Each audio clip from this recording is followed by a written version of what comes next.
Who do you think you are, you stupid black woman? Don't you dare bring another bastard like you into this world. The millionaire's son screamed, kicking the pregnant black woman, unaware that she had the power to leave him bankrupt. The woman's heart-wrenching shriek made the entire street freeze. The millionaire's son had just raised his knee and delivered a brutal kick directly to the woman's stomach. The blow was so forceful it sent her crashing to the ground, as if she were nothing more than a sack of trash. "Get out of my way, you stupid black woman," he spat with a sneer, as though her very presence contaminated the air.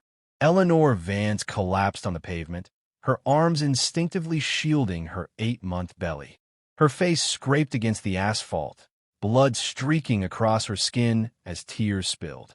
Papers scattered from her purse, among them an ultrasound, its delicate outline of a child fluttering in the dust like a cruel reminder of what was at stake. Julian Blackstone, with his immaculate linen shirt and gleaming gold watch, raised his voice with smug superiority. "So what? I'm sure it's just another beggar. Another mouth to feed on society's scraps." Eleanor coughed blood, her body trembling as she tried to crawl away. Her whisper was faint but clear. "My son." Julian crouched close, his eyes ice cold. "That child should thank me if he never lives. I'm sparing him the misery of being born into your world." Her eyes locked onto his, fury simmering beneath the pain. "You don't know what you've done. You don't know who you're touching." Julian laughed, the sound loud and hollow. "Don't lecture me, woman. You're the disgrace here, dragging another bastard into this city. Just like the rest of your race, begging, stealing, groveling before men like me." Eleanor doubled over, clutching her stomach. One of Julian's bodyguards shifted uneasily, whispering, "Sir, maybe stop. She's badly hurt." Julian's glare silenced him instantly. "Shut up.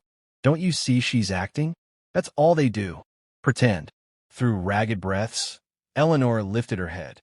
Her swollen face glistened with tears and blood, but her voice carried quiet defiance. "You'll regret this." Julian leaned in, his expensive cologne choking her as his words dripped venom. "I know exactly what I'm doing. I'm putting you in your place." Still trembling on the ground, Eleanor muttered, "Someone is waiting for me at home." He barked out laughter, cruel and mocking. "Another beggar? Another parasite? Listen carefully. None of you matter. Not your husband. Not your brat. Not you." The street was empty but for them. Victim, aggressor, and the two silent guards torn between duty and conscience. Eleanor struggled to lift herself, groaning with each movement, but Julian shoved her down again with his foot. "Stay there. Don't get up unless I say so. Understand?" Her arms clutched her belly, terror piercing her heart. "What if my son doesn't survive this?" Julian paced around her, his polished shoes striking the ground with arrogant rhythm. "Do you know your problem, besides being black?" He jeered. "You think that belly earns you respect, but you're nothing. Just a nuisance, a shadow in a city that doesn't want you." She whimpered, her body trembling violently. His dry laughter cut through the silence. "Look at you, pathetic. You can't even stand, and you dream of raising a child? To crawl just like you." Eleanor clenched her jaw, summoning strength from somewhere deep inside. She pushed herself to her knees, her arms shaking. Julian grabbed her face in one swift, brutal motion, forcing her to look at him. His breath reeked of whiskey as his words sliced through her soul. "Trash. Remember my name, Julian Blackstone. My father owns this city. No one dares touch me. No one." He released her, letting her collapse once more.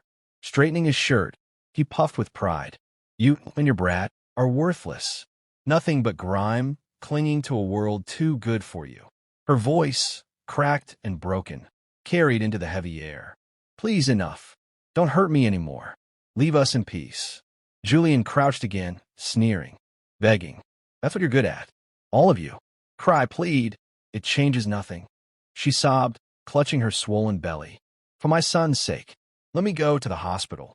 He checked his watch, smirking. "Hospital? For what? Let them waste other people's taxes, keeping you alive." Minutes dragged like hours. Eleanor crawled inch by inch, her strength fading with each desperate gasp. Her pleas grew weaker, her voice no more than a rasp. Finally, Julian sighed, as though ending a game that no longer amused him. You bore me. Watching you suffer isn't even fun anymore. Running a hand through his styled hair, he adjusted his shirt cuffs and prepared to leave. His final glance was pure contempt, a verdict passed without mercy. But as he turned, Eleanor's eyes followed him. Bloodied, broken, yet unyielding, her gaze carried something more than pain.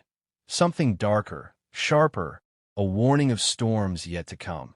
And though Julian smirked, convinced of his untouchable power, he had already sealed his own downfall without realizing it. Eleanor was barely conscious, her breathing shallow, tears streaking her face. The doors burst open as her husband carried her inside like a storm. "I need immediate attention," he roared, his voice echoing through the lobby. Nurses rushed forward. None dared oppose him. They knew who he was. "Sir, the emergency room is ready," a doctor stammered. He nodded coldly. "If anything happens to my wife or my son, this hospital won't open tomorrow." Eleanor was rushed to a gurney. He walked beside her, whispering, "Hold on, love. You won't lack for anything here." When the doors closed, he pulled out his phone.